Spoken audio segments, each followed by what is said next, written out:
चंद्रसेन राज्य द्वारा चुराई गई कुर्सी संख्या 1, जिसका रंग भूरा है और वो लकड़ी की बनी हुई है। और मंत्री जी, उसकी 4 टांगे हैं। सेनापति जी, समुद्र को खंगालने की क्या जरूरत है? कुर्सी की 4 टांगे ही होती हैं। लेकिन मंत्री जी, चंद्रसेन ने 3 टांगों वाली कुर्सी लौटाई तो विस्तार से। लिख लिया, अब आगे बोलिए। कुर्सी संख्या 2।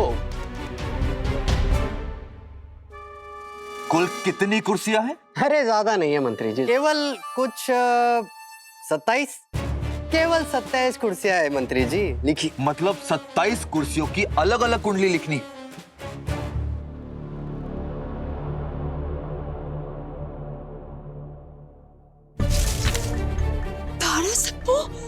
तारा सप्पो, वहां मत जाओ, रुको। मेरी बात सुन पा रहे हो तुम दोनों? दिव्या, दिव्या, दिव्या, दिव्या, मुझे देख पा रही हो तुम? विशाखा, विशाखा, यहाँ बुक के अंदर। दिव्या, हाँ हाँ, हमें बाहर निकालो। क्या क्या कह रही हो? कुछ सुनाई नहीं दे रहा। हाँ, हाँ, जोर से बोलो दिव्या, जोर से बोलो। विशाखा, अंदर आओ। कुर्सी संख्या 5, उसके पीठ पर एक कील निकली हुई थी।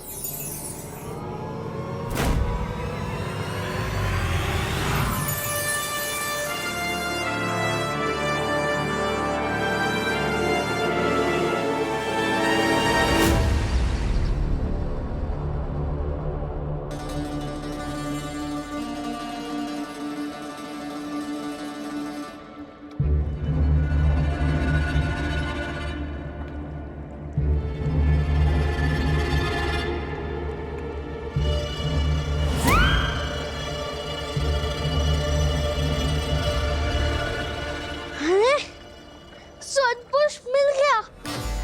इतने सारे स्वर्ण पुष्प, अभी एक तोड़ के लाता हूँ। रुकिए,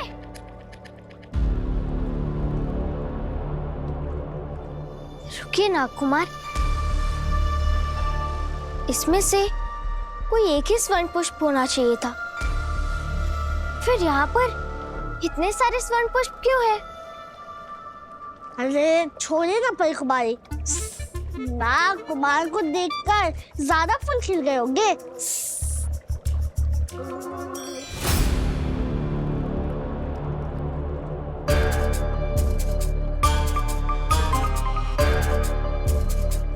ये जूते जूते यहाँ पर कहाँ से आ गए?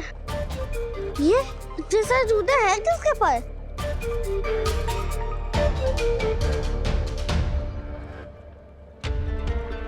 ये तो बच्चों के जूते हैं,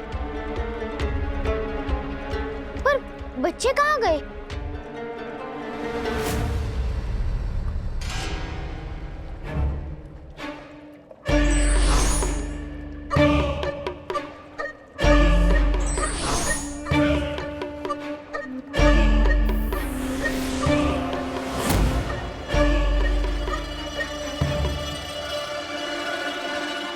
मतलब ये जूते चप्पल उन बच्चों के हैं जिन्होंने गलत स्वर्ण पुष्प चुना।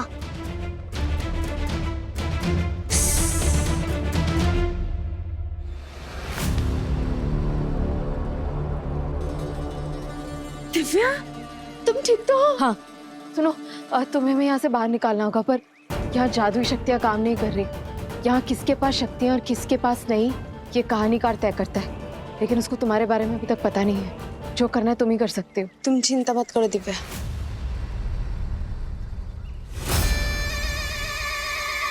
मैं विशैली हूँ, एक इच्छाधारी नागिन। जो मैं कर सकती हूँ उसके लिए मुझे किसी अलग शक्ति की जरूरत नहीं।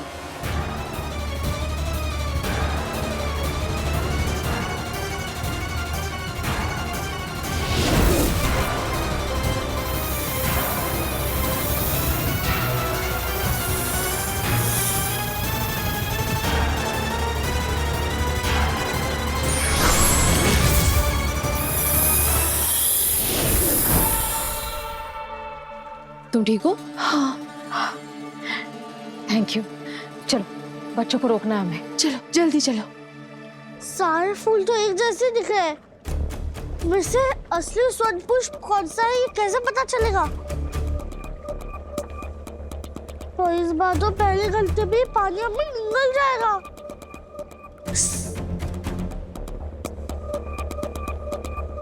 अगर इनमें से सिर्फ एक ही स्वर्ण पुष्प असली है तो बाकी सब माया है।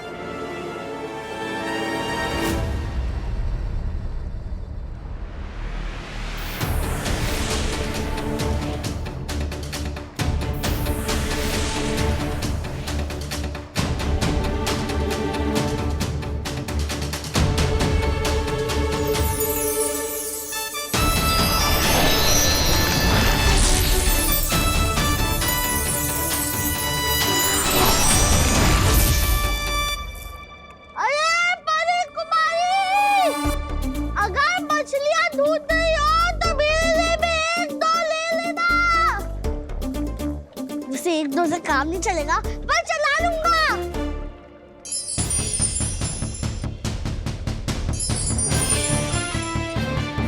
नागकुमार, केवल असली स्वर्ण पुष्प की छाया बन रही है,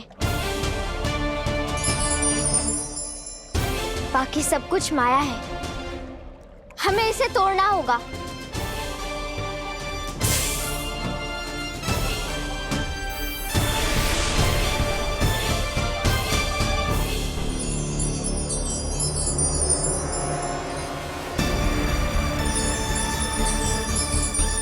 भाई पक्का यही असली स्वर्ण पुष्प है ना? हाँ।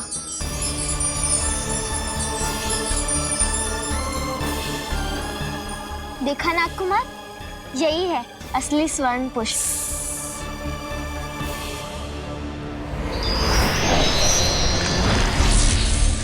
ये क्या हुआ भाई कुमारी?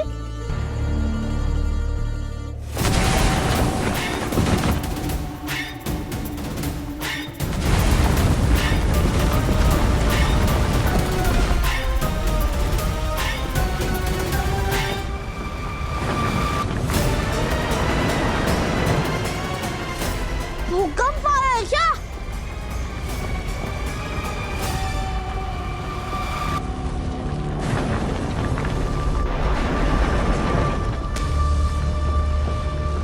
क्या अब हम बच गए? हम राजकुमारी ठीक हो जाएगी।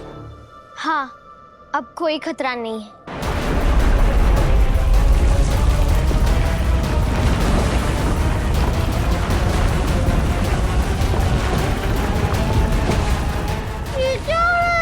वैसे तो मैंने बहुत कुछ देखा है, पर एक पहाड़ बनते हुए पहली बार देख रहा हूँ।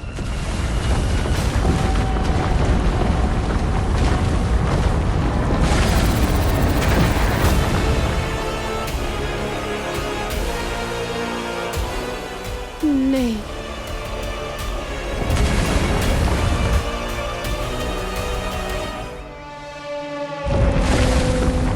नहीं, ये नहीं हो सकता दिव्या। हमने बहुत देर कर दी दिव्या, अब हम कुछ भी नहीं कर सकते दिव्या। सब कुछ बर्बाद हो गया, सब कुछ बर्बाद हो गया। उठो, नहीं उठो, उठो। आओ। क्या हुआ? ऐसे क्यों कह रही हो? और ये क्या बन रहा है यहाँ पे सामने? वो पर्वतासुर है। स्वर्ण पुष्प के टूटने से इसका जन्म होता है। 300 साल पहले ऐसा ही हुआ था। नागकुमार और परी कुमारी ने जैसा ही स्वर्ण पुष्प तोड़ा, जमीन फट गई। पर्वतों ने जुड़कर पर्वतासुर का रूप ले लिया।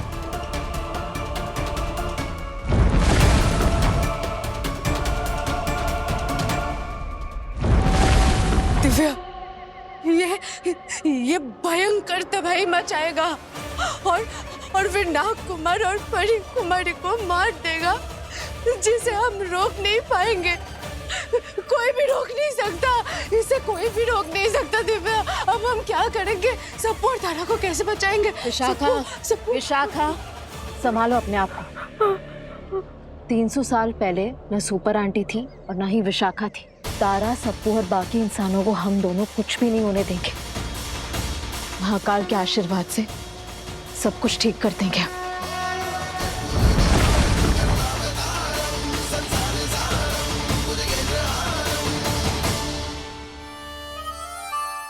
ये कुर्सियों का हिसाब तो ठीक है, पर ये संधि पत्र में नींबू का हिसाब लिखना ये जरूरी है क्या? जी बिल्कुल जरूरी है मंत्री जी, क्योंकि वह नींबू महाराज के बहुत प्रिय थे।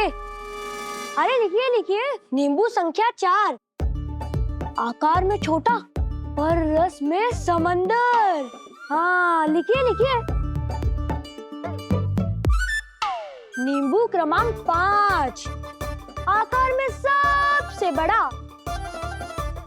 अगर इतना ही बड़ा है तो उसे नारंगी घोषित क्यों नहीं कर देते? नहीं नहीं मंत्री जी, नारंगी और नींबू में नींबू और नारंगी जितना फर्क होता है, मतलब धरती और आसमान का फर्क। सेनापति ने तो कहा था काम करते करते सामान लिखवा देंगे, लेकिन अब तक इनका काम खत्म क्यों नहीं हुआ?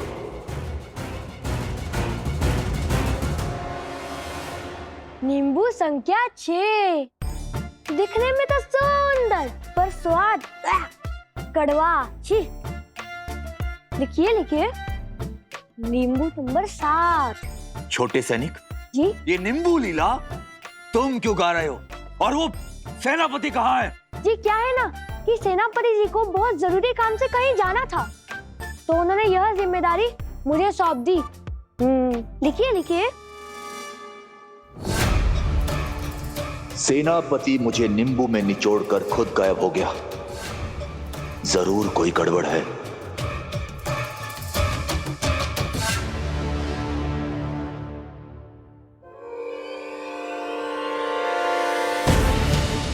मंत्री जी सही है या गलत ये तो मैं नहीं जानता, किंतु ये समझ गया हूं कि इस किताब में बहुत सारी जादुई शक्तियां हैं जो मेरे राज्य के लिए सुरक्षित नहीं है।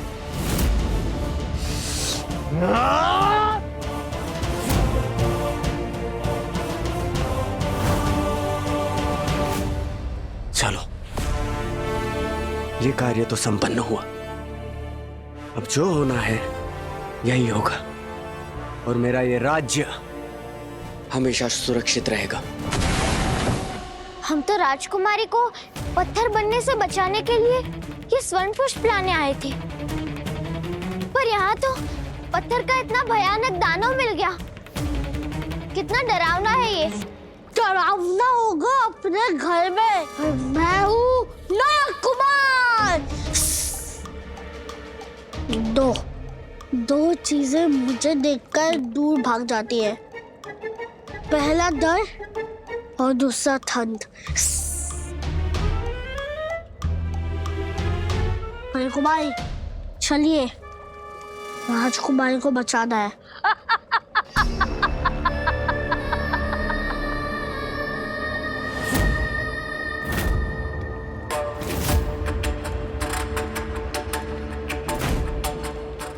ये कौन है? अरे इतनी जल्दी क्या है बच्चों, अभी तो खेल शुरू हुआ है।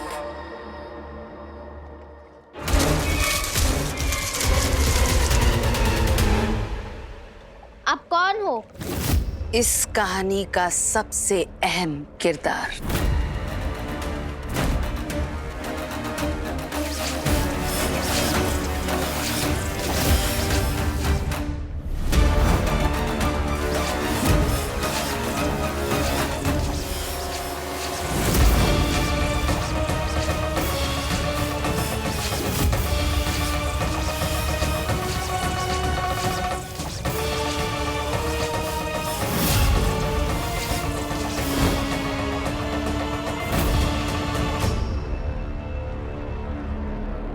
राजकुमार स्वर्ण पुष्प।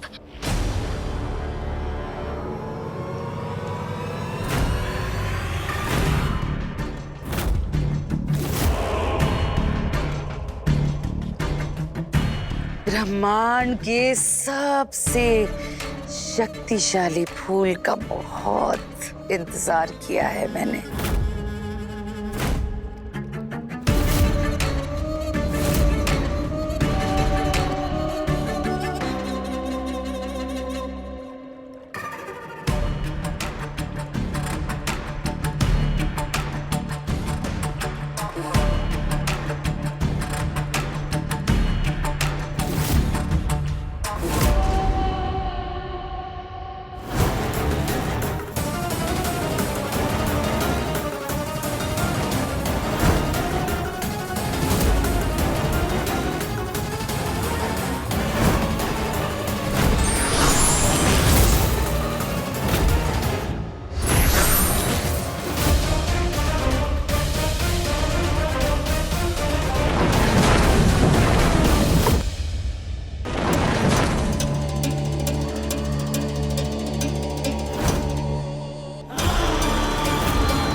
आपने स्वर्ण पुष्प के द्वारा मुझे नया जीवन दिया है,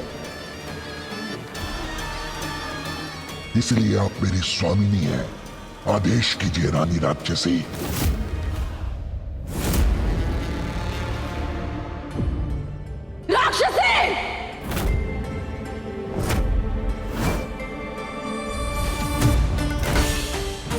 विनाशनी,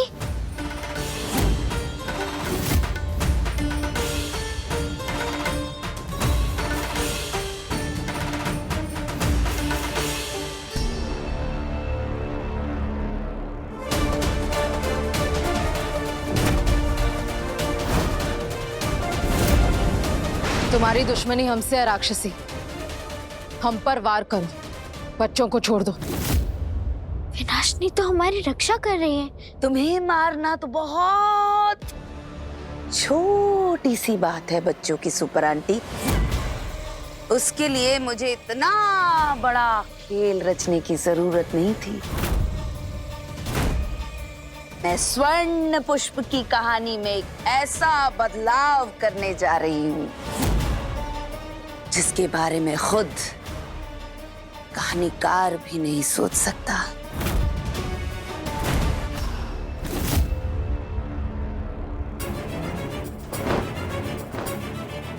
मेरी किताब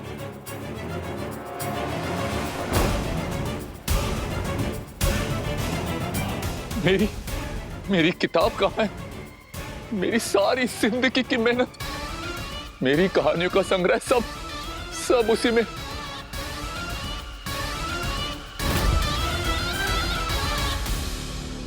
मंत्री जी, मंत्री जी, आपकी आंखों में आंसू, क्या हुआ आपको? आप ठीक तो, और आप इधर उधर क्यों घूम रहे हैं? क्या हुआ? महाराज, वो राजकुमारी का दुख मुझसे नहीं देखा जा रहा महाराज।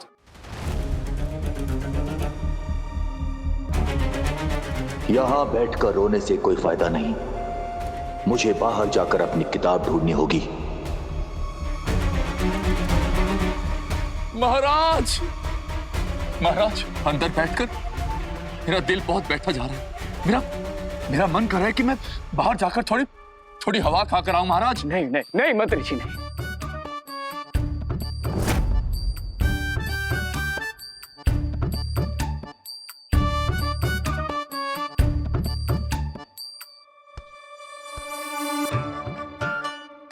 मंत्री जी,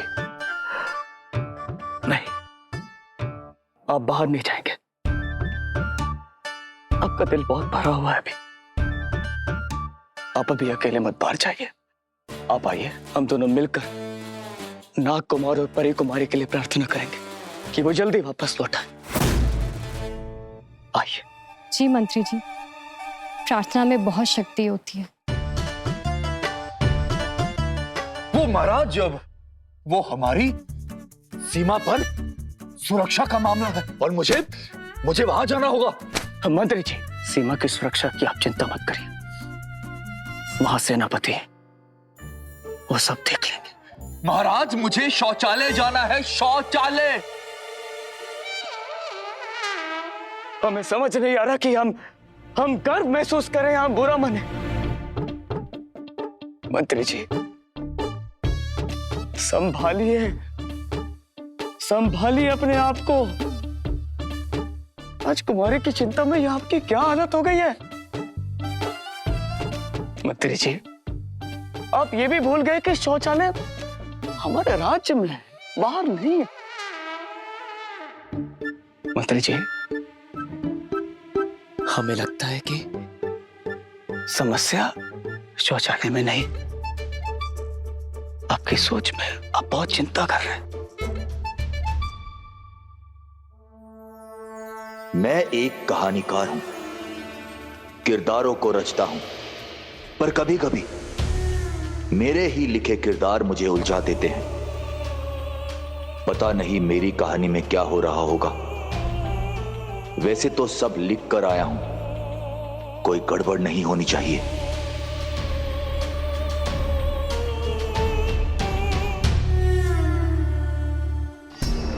बच्चों की सुपर आंटी, मुझे पता है कि तुम्हें सबसे ज्यादा प्रिय क्या है। वो शहर और वहां के मासूम लोग।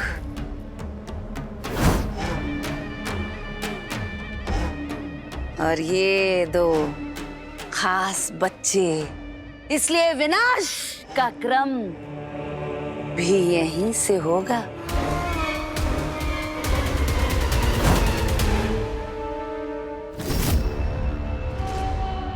पर्वतासुर, मेरी आज्ञा सुनो।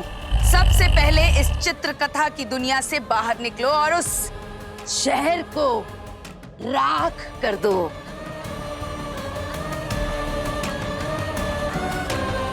वापस आकर सबसे पहले इस नाग कुमार और इस परी कुमारी का अंत कर देना।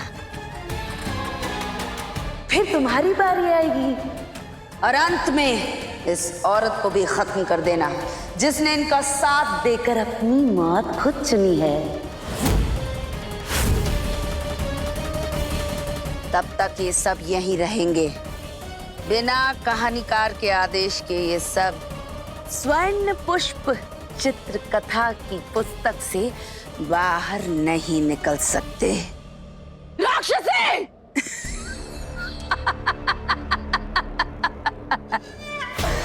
हाँ, चिल्लाती रहो, चिल्लाती रहो। मैंने भी बेबसी में बहुत चीखा है।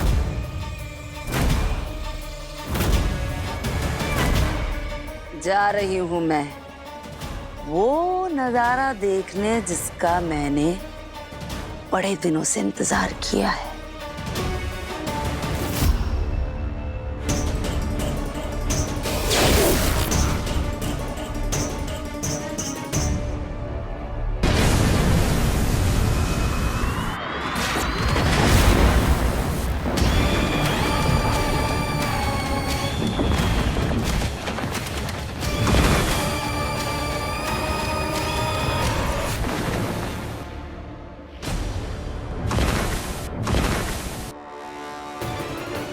ना हम उड़ सकते हैं, ना यहाँ से गायब हो सकते हैं। शहर में तबाही मच जाएगी। विशाखा, हमें कुछ करना होगा। कैसे रोके इस पर्वतासुर को?